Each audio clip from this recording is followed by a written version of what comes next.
A rude customer challenged her at the counter. Hell's Angels stood by the shop owner. "Please don't do this in front of my customers, sir. I checked that book myself before I sold it." Elara Winslow, 32, stood behind the counter of the bound page with one hand pressed flat beside a damp $18.95 receipt and the other gripping the edge of her apron hard enough to wrinkle the fabric. It was 10:17 a.m. Her morning rush had gone silent, and the water-warped paperback Reginald Croft had slammed onto the counter was now lying inches from the small hand-painted "Thank you" sign her grandmother had left her. Reginald leaned closer, his voice sharp enough to make two customers stop mid-sip. "Refund me now, or I'll post the video and tell this whole town you cheap people." Elara's throat tightened as she saw his phone already raised, its red recording duck glowing under the cafe lights, threatening the little shop she had been barely keeping alive since her grandmother's funeral. Then the heavy thud of steel-toed boots struck the wooden floor behind him, slow and deliberate, carrying the smell of old leather and hot engine oil through the quiet shop, and every head turned as Sullivan Crow, Adler, 63, rose from the corner booth, broad as a doorway in black biker leather, gray beard shadowing his jaw, scarred hands resting heavily at his sides, his silence filling the room before he said a word. Elara smoothed her apron, a nervous habit she had picked up after her grandmother passed away, leaving her to run the shop alone. The bound page was not a chain cafe.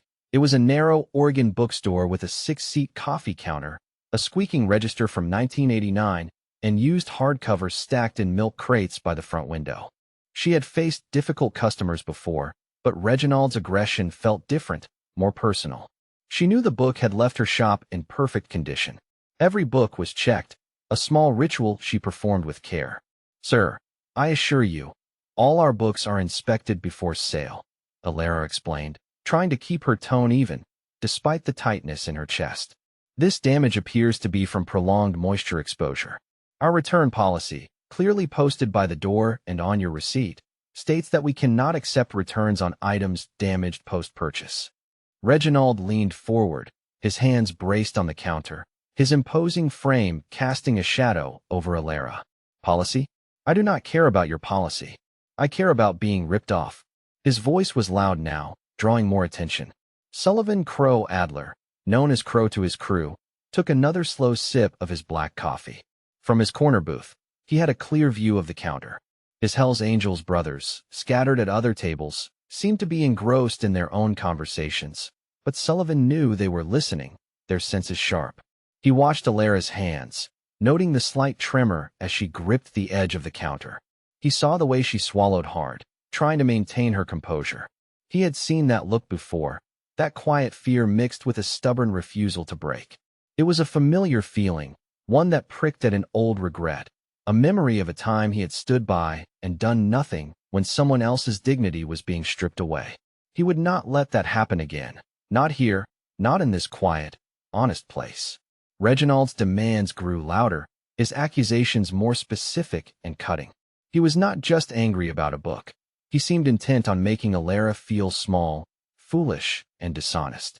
Elara's eyes flickered around the room, catching the worried glances of other customers, but finding no immediate help. She felt isolated, the weight of Reginald's anger pressing down on her. Could she truly stand her ground against this man, or would she be forced to give in just to make him leave? Reginald Croft was not finished. "Do you even know how to run a business?" he sneered, his voice dripping with disdain. "This is a bookstore, not a charity. I expect professional service, not some amateur trying to pawn off damaged goods." He gestured dismissively at the book, then at Elara herself. Her cheeks flushed, but she refused to drop her gaze. The words stung, touching a raw nerve. Running, the bound page, had been her grandmother's dream, and now it was Elara's responsibility, a heavy mantle she wore with pride, especially after her grandmother's passing. Every book, every cup of coffee, every interaction felt like a tribute. To have her competence questioned so publicly, so cruelly, chipped away at her resolve. Her fingers tightened around the cool ceramic of the counter, finding a small comfort in the smooth surface. Just inches away, the small, hand-painted "Thank You" sign sat, a simple wooden plaque with delicate cursive. Her grandmother had painted it years ago, a reminder of the gratitude they felt for every customer who walked through their door. It was a symbol of the warmth and respect they tried to cultivate. Reginald's insults seemed to mock that very sentiment. He continued, "Perhaps you are not cut out for this. Maybe you should stick to something simpler, like dusting shelves." He laughed, a harsh, humorless sound that echoed in the suddenly quiet shop. Other customers shifted uncomfortably in their seats, some avoiding eye contact, others casting worried glances at Elara. No one spoke up, and the silence felt heavy, amplifying Reginald's aggression. Sullivan Adler, from his corner booth, watched every detail. He saw the flicker of pain in Elara's eyes, the way her shoulders tensed, the subtle clenching of her jaw. He recognized the pattern, the slow, deliberate chipping away at someone's confidence, the public humiliation. It brought back a memory from years ago, a woman he knew, a quiet artist, whose work had been publicly ridiculed by a powerful man. Sullivan had been there, a younger man, unsure of his place, and he had done nothing. The artist had eventually closed her studio, the light in her eyes dimming to nothing. The regret of that inaction had stayed with him, a quiet ache that reminded him of the importance of standing up, even when it felt like it was not his fight. He had learned that sometimes, simply being present, being a witness, could make a difference. He would not stand by idly this time. He would not let Elara Winslow face this alone. His gaze sharpened, not with anger, but with a quiet, unwavering resolve. He took another slow sip of his coffee, his eyes never leaving the counter, his mind already calculating the next move, not of aggression, but of quiet, firm support. He knew Reginald was not just arguing about a book. He was trying to assert dominance, to break Elara. Sullivan would ensure that did not happen. Reginald Croft, fueled by his own anger, leaned further over the counter, invading Elara's personal space. His face was close, his breath smelling faintly of burnt coffee and something sharp. "I am not leaving until you give me my money back," he stated, his voice a low, menacing growl that was more threatening than his earlier shouts. He punctuated his words with a sharp jab of his finger towards the damaged book, narrowly missing the small, hand-painted "thank you" sign that sat near Elara's elbow. Elara flinched, pulling back instinctively, her heart pounding against her ribs. The sign, a cherished gift from her grandmother, represented everything good and honest about her shop. To see it nearly swept aside by Reginald's aggression felt like a personal assault. She bit back a sharp retort, knowing that engaging him further would only escalate the situation. Her eyes, wide with a mixture of fear and defiance, darted across the room, past the other patrons who seemed frozen in their seats. They landed on Sullivan Adler. Sullivan, still in his corner booth, met her gaze. He did not move, did not speak, but his eyes held a steady, unwavering quality.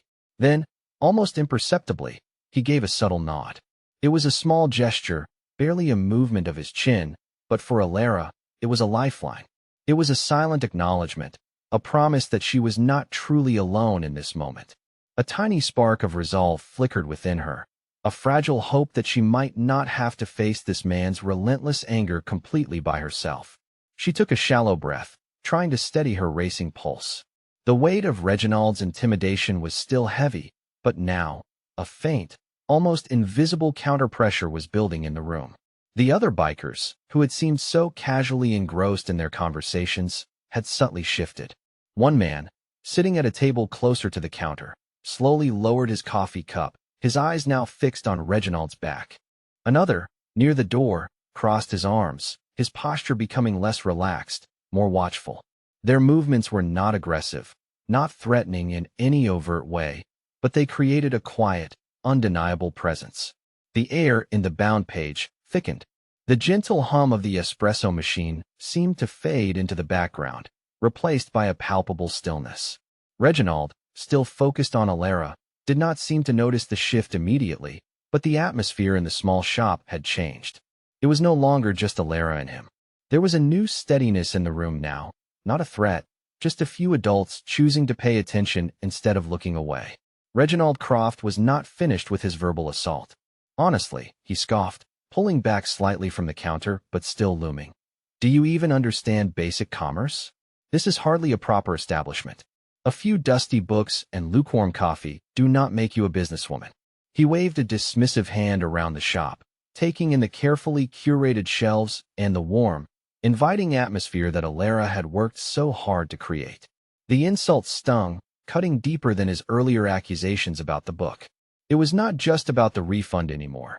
It was about her competence, her right to stand behind that counter, her very identity as the owner of the bound page.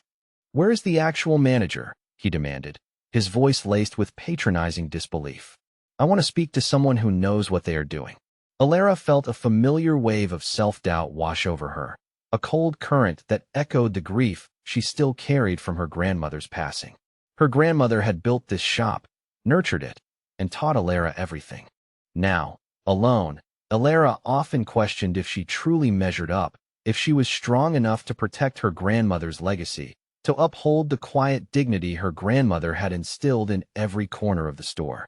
Reginald's words tapped into that raw insecurity, threatening to unravel her carefully constructed composure. Her hands, which had been resting on the counter, clenched into fists, hidden beneath the lip of the wood. But then, she remembered Sullivan's subtle nod, the quiet strength in his eyes. She would not let this man diminish her, or her grandmother's dream. She forced herself to maintain eye contact with Reginald, refusing to let her gaze waver, refusing to give him the satisfaction of seeing her break. Her jaw tightened, a quiet act of defiance. From his corner booth, Sullivan Crow, Adler watched the exchange, his expression unreadable.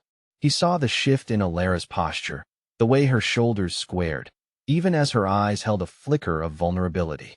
He recognized the look of a person fighting to hold on to their dignity against an unprovoked attack.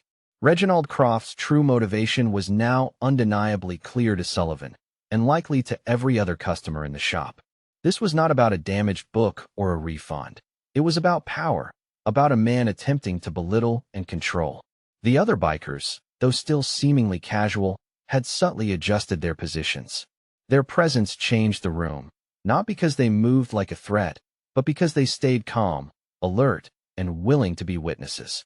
Elara, though still battling her internal fears, felt a fragile strength bloom within her.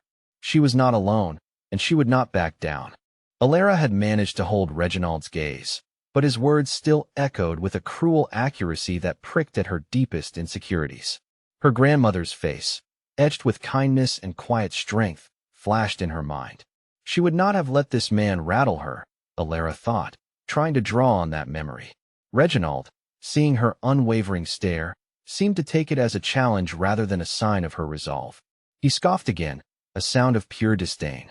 "You think you are so clever, do you? Standing there, pretending you know anything about business." He leaned in again, his voice dropping to a sneering whisper that was meant to be heard only by her. "This shop will be gone in a year, just like everything else around here." He glanced around the quaint, well-loved space, as if it were already crumbling. Sullivan Crow Adler, from his corner booth, observed this final, insidious jab. He saw the way Elara's eyes flickered, the almost imperceptible tightening around her mouth. It was not just about the book anymore. It was a personal attack, designed to break her spirit. The memory of the artist, her studio closing, the light fading from her eyes, surged through Sullivan with a fresh wave of regret. He had stood by then, a younger man, convinced it was not his place to intervene. He would not make that mistake again. Not when someone's dignity was being threatened in their own space, in front of their community. He finished his coffee, slowly setting the empty mug down on the polished wooden table with a soft thud. The sound was quiet, yet deliberate.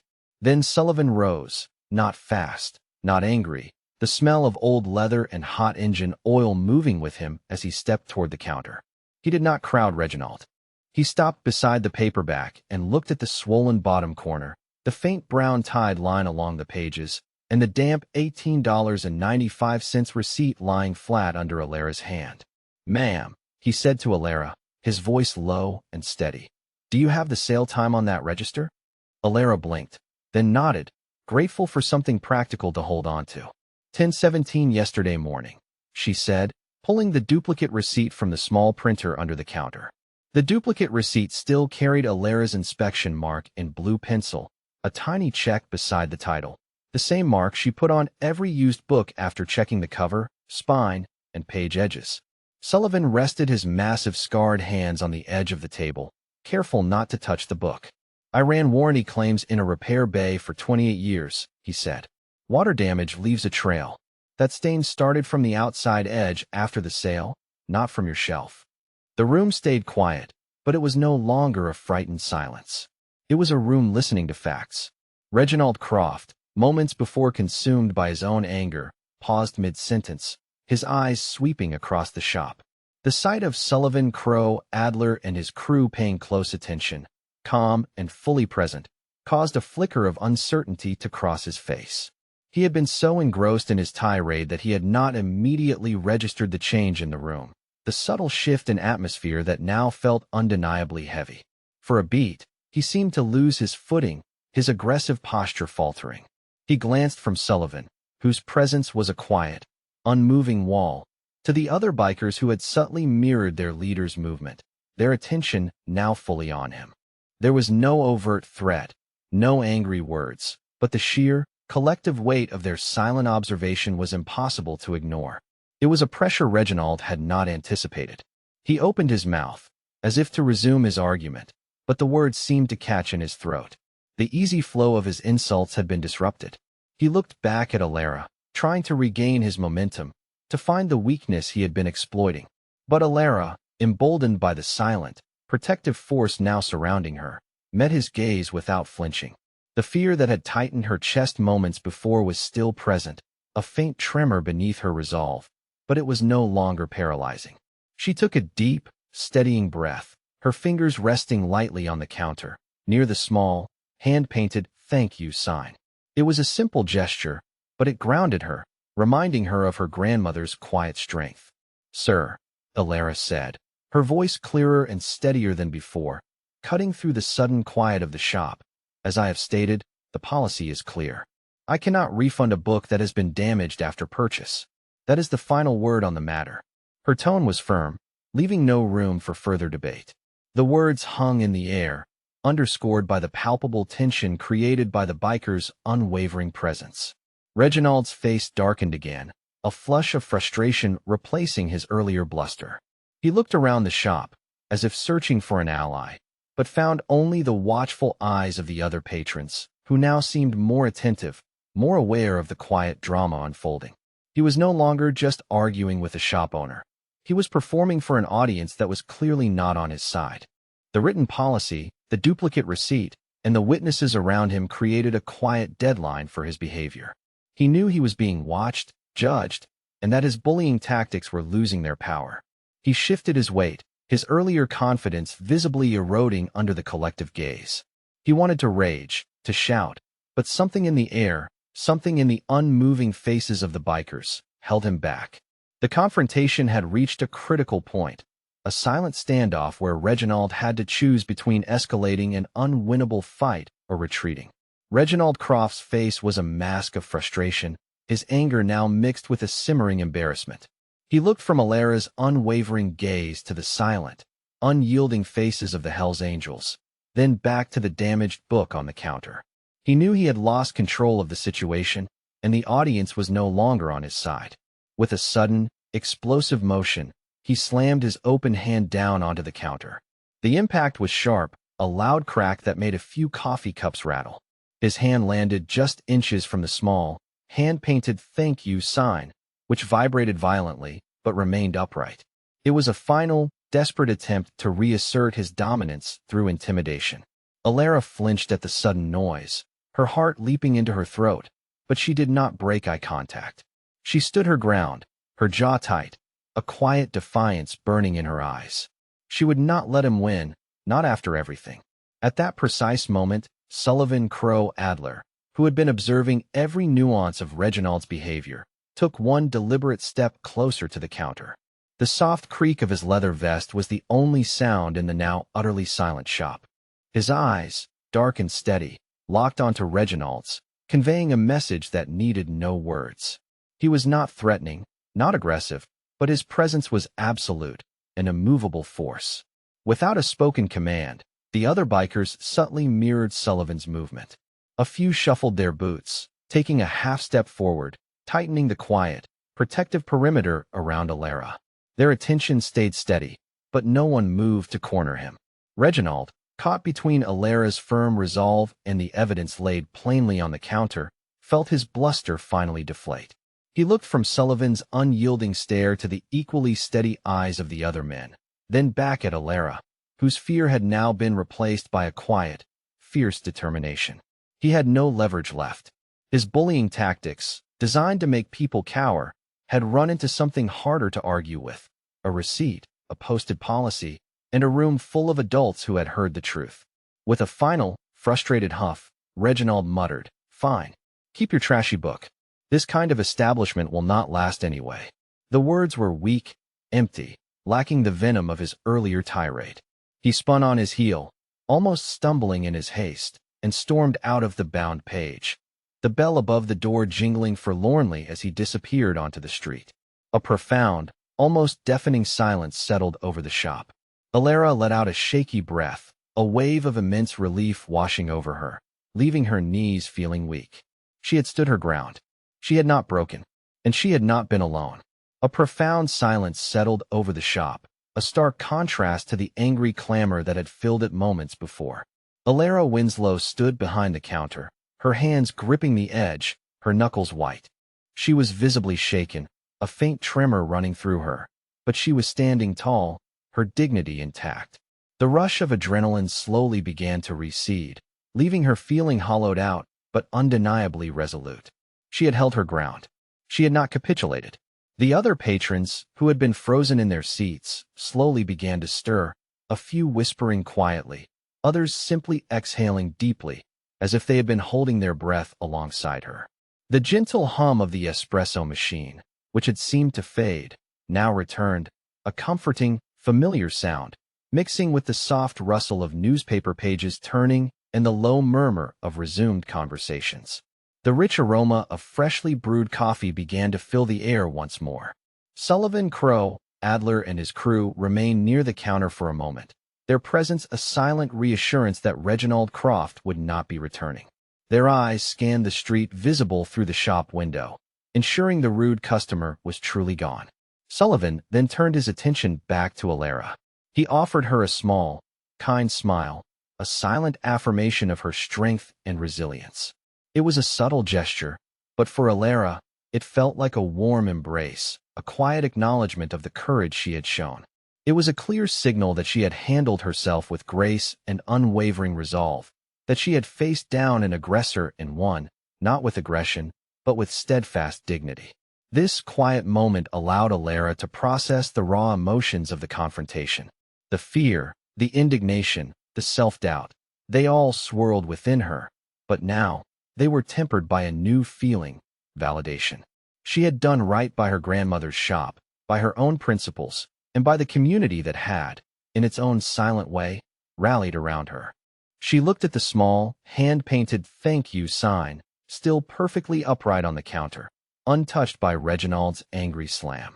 It was a small, tangible symbol of what she had protected, a quiet testament to the enduring spirit of the place. The quiet strength of her grandmother's legacy, the warmth of her own spirit, had endured. Sullivan's gaze lingered on the sign for a moment, a knowing look in his eyes, as if he understood its unspoken meaning, the history and sentiment it represented. He did not need to ask. He simply understood. The bikers then began to move, not towards the exit immediately, but back to their tables, gathering their belongings, giving Elara a moment to compose herself, to reclaim her space. The tension had broken, replaced by a quiet sense of calm, a shared understanding that something significant had just occurred. Elara Winslow, though still processing the raw emotions of the confrontation, felt a surge of gratitude and a renewed sense of confidence blooming within her. The quiet affirmation from Sullivan, Crow, Adler, his small smile, had been a balm to her shaken spirit. She watched as he and his crew quietly gathered their belongings, their movements unhurried and respectful. There was no fanfare, no loud declarations, just a return to the quiet rhythm of the coffee shop, a rhythm that felt more precious now, imbued with a new layer of resilience. Elara reflected on the unexpected nature of the support, realizing that kindness and strength could emerge from the most surprising places. Sullivan approached the counter, his wallet already in his hand. He placed a few crisp bills on the counter, enough for their coffees and the books a couple of his men had picked up. Elara, her hands still trembling slightly, reached for the money, her eyes meeting his. "Thank you," she whispered, the words heartfelt, encompassing more than just the transaction, conveying her deep appreciation for his silent stand. Sullivan nodded, his gaze steady. He paused for a moment, his eyes drifting to the small, hand-painted "thank you" sign that sat on the counter. His expression softened, a hint of something warm and genuine in his usually stoic face. "Nice shop," he said, his voice low and gravelly, but without a trace of the intimidation it might usually carry. "And you run it well." The compliment was simple, direct, and utterly sincere.